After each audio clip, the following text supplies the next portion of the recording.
muertes y lo más sangriento que hubo en ese entonces fue cuando fue la batalla de Stalingrado, que fue en septiembre de 1942 y duró en enero de 1943. Aquí fue cuando Hitler, bueno, las tropas alemanas querían avanzar a la ciudad de Stalingrado, por eso se le conoce así. Entonces, en lo que avanzaba, los rusos ya estaban esperándolos, o pusieron una gran resistencia para que no pasaran de ahí, de ese límite, los alemanes, y comenzaron a tener su guerra. Duró varios meses y se podría decir que ahí fue como la primera vez que se rindió el ejército alemán.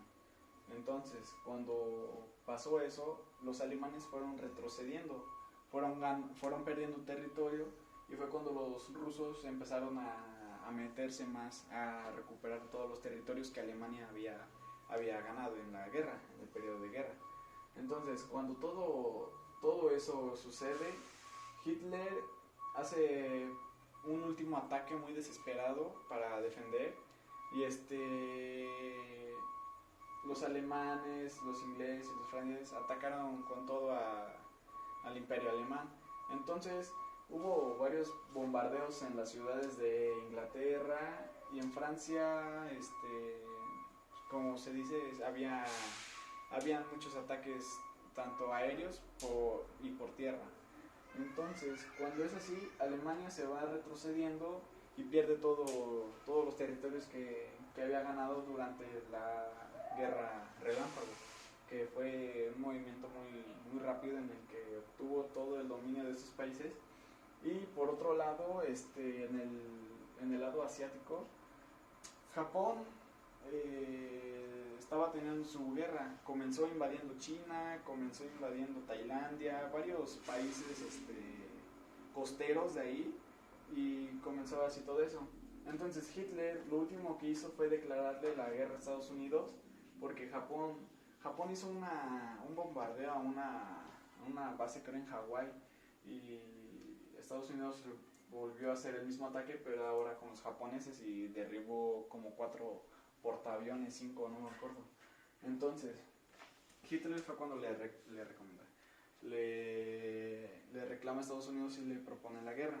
Entonces, prácticamente ahí, como Hitler ya estaba muy desgastado en ese aspecto de la guerra, de que ya había perdido territorios gracias a esta batalla, Estados Unidos llegó con tropas, derribó a los alemanes, derribó varias partes, y fue cuando liberaron varios prisioneros judíos de Auschwitz, que han mencionado mucho ese lugar, que fue prácticamente donde eran los campos de concentración ahí de los alemanes.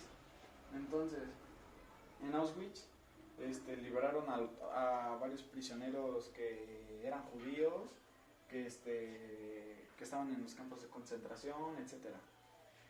Entonces pierde territorio de Polonia, Hitler pierde territorios de los Países Bajos, de Noruega, de Bélgica, de Dinamarca, todo eso. Entonces Estados Unidos llega con mucha fuerza, derroca a todas las tropas alemanas en su totalidad, y por otra parte también hubo guerras con Japón.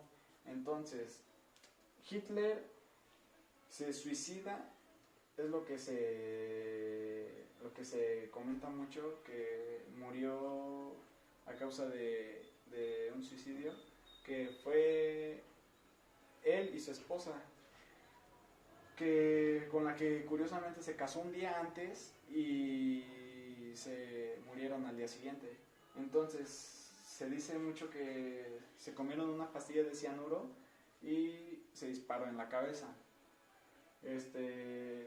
Ese fue el fin de la guerra en Europa en 1945, y también en Japón fue cuando Estados Unidos le aventó las famosas bombas nucleares llamadas, a las ciudades de Hiroshima y Nagasaki, y fue cuando el emperador Hirohito de Japón se rinde ante esas tropas americanas y los demás países aliados, y se podría consagrar el fin de la guerra mundial.